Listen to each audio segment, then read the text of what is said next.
Hello, and welcome to another semester at Reedley College. This presentation will show you the importance of using proper and professional etiquette when composing emails and discussion posts. My name is Laura Hand, and I am a Reedley College graduate and tutor in the Reading and Writing Center.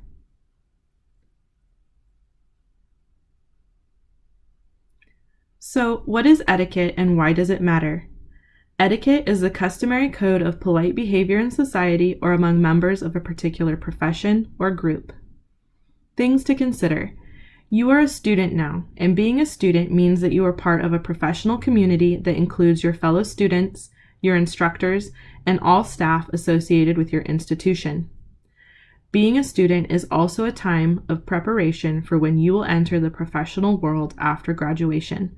So it is important to start practicing proper behavior when interacting with fellow students and your instructors, because this equates to how you will need to act around future coworkers and employers. So what is netiquette and why does it matter? Netiquette is the correct and acceptable way of communicating on the internet. Things to consider. Because you are part of a professional community at school, all forms of communication, be it in person or digital, need to be conducted in a polite, professional, and proper way. This is especially true when communicating via email with your instructors or other campus staff, as well as when you are participating in an online discussion or group project with your classmates. Remember, this is a professional and public atmosphere, and you should conduct yourselves accordingly. The do's and do-nots of email. When composing an email to your instructor, campus staff member, or fellow classmate, there are several rules you should follow and several mistakes you will need to avoid. You should always use a clear and concise subject line in your email. It is also a good idea to include your class and/or the section number in that subject line. Always begin the body of your email with "Dear" and the title of the recipient. Always use proper English. Always write in complete and grammatically correct sentences. Always include a polite thank you after your final sentence, and always finish your email with "Sincerely" and your full name. Never start your email with any slang or shorthand jargon such as "hey," "yo," "what's up," etc. Never use slang, shorthand jargon, or text message abbreviations in your email. Never use broken or fragmented sentences. Never be rude, unprofessional, or disrespectful in your email, and never forget to include your name at the end of the email. Here are two example emails. On the left, a proper email. Subject line, Topic Essay 1, Section 53467. Dear Professor Smith, good afternoon. I am emailing you today because I have a question about Essay 1. I was wondering if you could please look at my introduction and thesis and tell me if my introduction adequately introduces the topic and whether my thesis meets the requirements and answers the prompt. I have attached the essay to this email. Thank you. Sincerely, Laura Hand. Now this is a proper email because in the subject line, I have addressed what I would like to ask about and I've included the section number of my class. I've started my email with a polite, Dear Professor Smith. The body of my email is written in complete sentences and is grammatically correct, and it addresses exactly what I want to ask the professor about. I've stated that I have attached the essay to the email.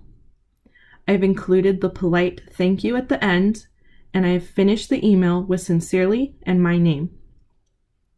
Now on the right, an improper email. Subject, help. Hey prof, need your help with my essay. Can you please check it and tell me if I needs to fix it or anything? Need to know ASAP cause the essay's due tonight, LOL, and I need to finish. You tell me if it done right or not. And then the essay is pasted into the email rather than attached. And I finished with my name. This is an improper email because the subject line does not inform the instructor about what you will be asking, nor does it include your class section or code. The address line is completely unprofessional and impolite. The The email itself is written in incomplete sentences and shorthand jargon or abbreviations. It is not professional. The essay has been pasted rather than attached, so there's no way for the instructor to really comment on it.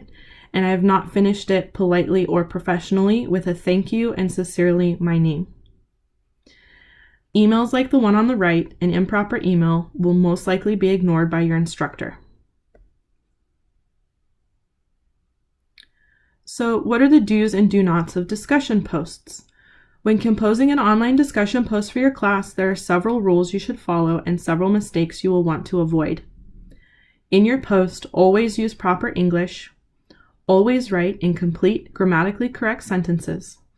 If your post or discussion is addressed to the instructor, always begin the discussion post with "Dear" and title of instructor.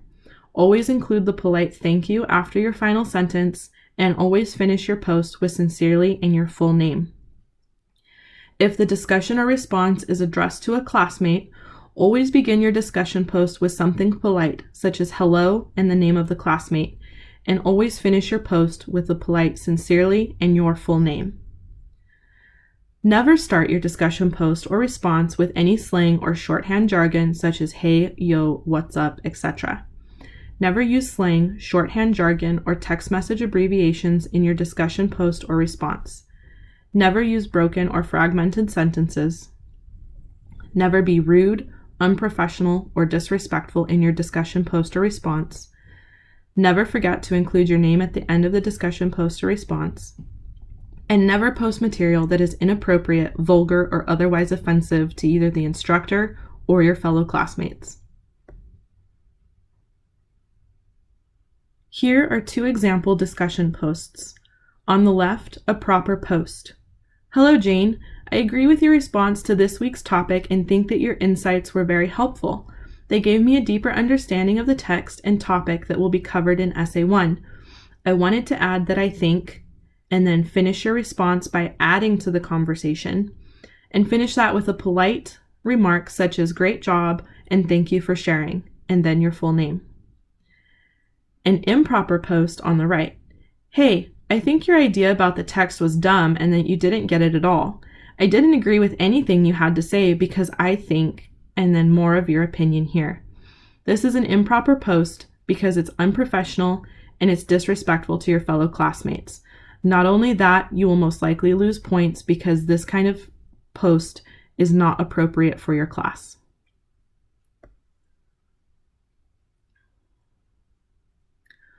Hopefully, you now have a better understanding of how to compose proper emails and discussion posts when interacting with your instructors or classmates. From all of us at the Reading and Writing Center, thank you for watching this presentation.